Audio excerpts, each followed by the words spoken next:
Good morning, my fellow Chibits. Today, I am here to bring you a manga chapter review of One Piece. Now, one thing I will have to say, I read this chapter of One Piece on two different sites. I read the Manga Stream translation, and I read the Manga Panda translation. And I just want to take a moment to point out something. I'm really happy how Manga Panda decided to cut out the beginning page of One Piece this week. Now, I don't know if they've corrected this issue on their site yet, but the actual Manga Panda translation cuts out the first page, finding out more about Zoro. And so, I'm kind of upset that they decided to cut out one of the most vital parts of the chapter. I mean, there's a lot going on in the chapter, a lot of progression, but that beginning part was very, very vital that they decided to just axe out. Now, thank God I read this on Manga Stream, because I would have completely missed that page. And usually I read One Piece, you know, first as it comes out, but I decided to get a little bit of rest this morning. So, anyways, moving past that short little summary, let's just dive into this chapter of One Piece.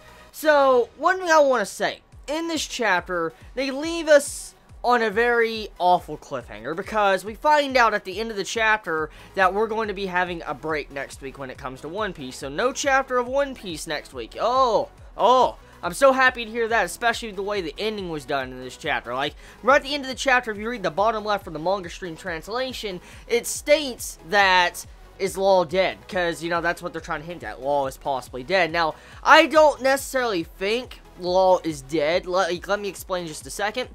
Law being dead would be kind of against what Doffy is trying to achieve. I mean, the only reason why Doffy, as a person, would kill Law right now, this very moment, like in the arc, is if he could actually get the up fruit instantly. Like, he could instantly get the up fruit and have it under his wing if he was to kill Law.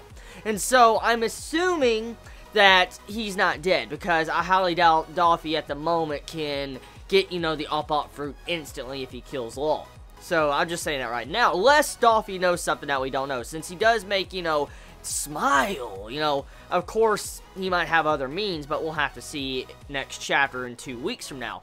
Now, moving past that point, one thing I want to say about this chapter, it's a really deep chapter if you look at it at a different perspective, because I went back a while back, a couple weeks back, to check out the chapter of the Sky Island arc right before the Sky Island began, and I got to see these similarities between Bellamy and Luffy's fight, and both of these two fights ongoing. I remember stating it when I was discussing in my review about the first time we saw Bellamy fighting Luffy, like, you know, in this current arc, you saw how he was bouncing on the walls and stuff. That was very, very similar to the paneling of the first fight with Bellamy and Luffy. It's just almost exactly identical. And with this fight, there's something you could pull out of this that's actually deep when it comes to Bellamy's character. Majority of readers, when it comes to this chapter of One Piece, are going to look at Bellamy as if he's stupid, he's crusty, or he got destroyed, and he's fodder at the very end of the day. But if you think about the chapter and the meaning behind what Bellamy was doing, then you see what the real picture that Oda was trying to make us grasp from this chapter. Let me explain. So, let's look at the details of when Bellamy and Luffy first met at the Sky Island arc, right at the beginning of the Sky Island arc. If we remember, Bellamy was making fun of Luffy because Luffy had a dream. He had a dream, he wanted to go to the Sky Island, he wanted to get One Piece, and you know, that's where Bellamy was just, you know, making fun of him, putting him down, stuff like that, and it eventually led to a fight, as we saw in the first time we met Bellamy.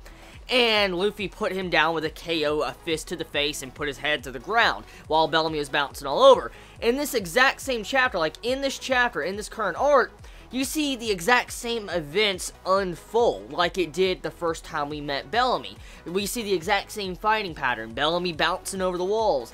And then eventually he comes at Luffy with his conviction or whatever he's trying to say, and Luffy puts him down on the ground and, you know, knocks him unconscious with a fist and, you know, his face to the ground. And it's the exact same way Bellamy went down the first time we met him. But if you look at the way the dialogue was, you know, portrayed in this chapter, Bellamy, he couldn't change his perspective, because the way he was going after Luffy, the way he was, you know, saying, like, Doffy is my hero, he's my idol, stuff like that, you know, looking at Doffy as if he's his idol, his golden shining light, if he would have denied that, he would have been disrespecting Luffy. Let me explain.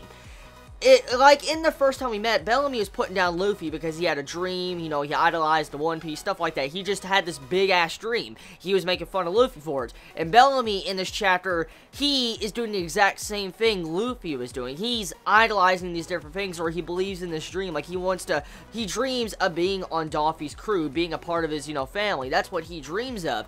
And if he was to deny this and, you know, turn against Doffy, he would be disrespecting Luffy when he first met him. So, to see how Oda let us perceive that, it's just very deep when you think about it, because just to see how Bellamy as a character has moved and progressed to this point as a person, it's stunning. It is. Like, majority of readers will not grasp this concept when it comes to Bellamy's character in this chapter. They'll just look at it as if he got one-shotted, KO'd, and that's it. Let's move on to Doffy.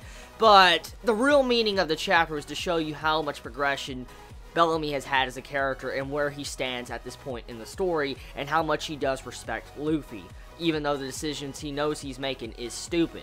And that right there, great.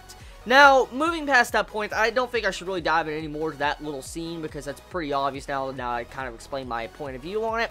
The other points of the chapter, you have to wear Treble. He's, you know, getting all happy. He's like, oh, the factory is destroyed, Duffy. The factory is destroyed. He's, you know, he's like, oh my god.